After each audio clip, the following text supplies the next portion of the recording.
Trey, thank you very much. Great story there. And Bubba is one proud daddy right now. Minnesota here with a 47-45 lead over Washington.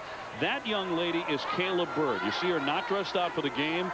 3 years ago on New Year's Eve, she went into cardiac arrest. We bring in Jimmy Dykes. Jimmy, this is an amazing story. Her heart stopped for several minutes. Well, Dave, you're exactly right. She collapsed to the floor, and at that point, 2 of her Washington teammates actually performed CPR on her while receiving instruction on the phone from the 911 call.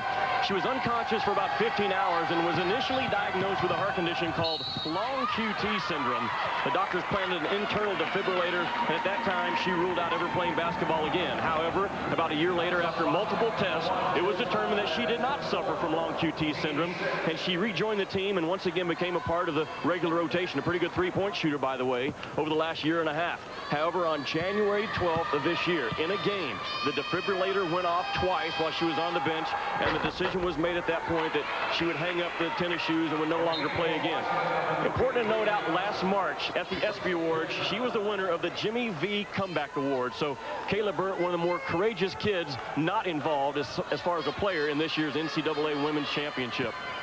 It is a story of courage and a marvelous effort of the comeback on behalf of the Washington Huskies by Kayla Burt. We saw her working with her teammates just as if she were a regular part of the team still in practice. Well, she's been very involved with the team. She played the first 15 games of this year, averaging almost 7 points and 2.5 rebounds. And last year did come back to play, and she averaged almost 10 points.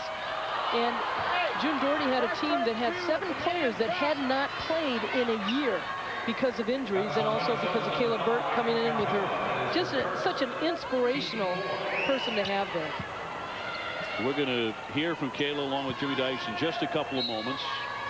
Yes, her story is really one of the top stories that you're going to hear throughout this NCAA Women's Championship. Let's go to Jimmy Dykes along with Kayla Burt. Kayla, back on January the 12th, when you felt that shock go through your chest, what were your thoughts at that point? I was very scared. Never thought that it would happen, and at first I didn't really know what it was, but as soon as it went off and I kind of processed my thoughts, I realized that I had been shocked by my defibrillator. As a senior now, not a part of the rotation, not a player, how difficult is it to watch your teammates go on without you in this ball game?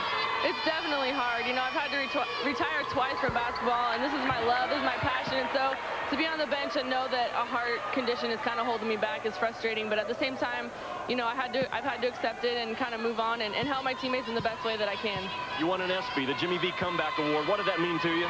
Well, I was nominated. I didn't win it, but I was nominated, and it was just cool to be at the ESPYs and see all the big stars that you've seen, watched growing up, and I had a really good time. I was there with my dad, so we had a good time. If I'd have had a vote, you would have won it. I'm just telling you. Thanks. Thanks for visiting with me. All right, thank you.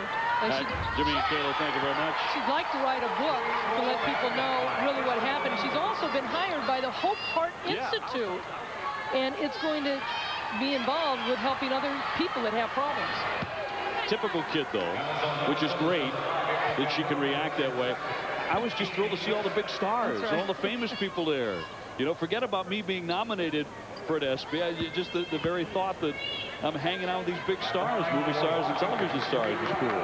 Well, a lot of people in her hometown, Arlington, Washington, think she's a star. She well, she is. Had a visit to one of the hospitals and visited a child where the uncle just could not believe that she spent so much time with this child, and to devote that kind of inspiration, the uncle was in tears because of how she came in and made a difference.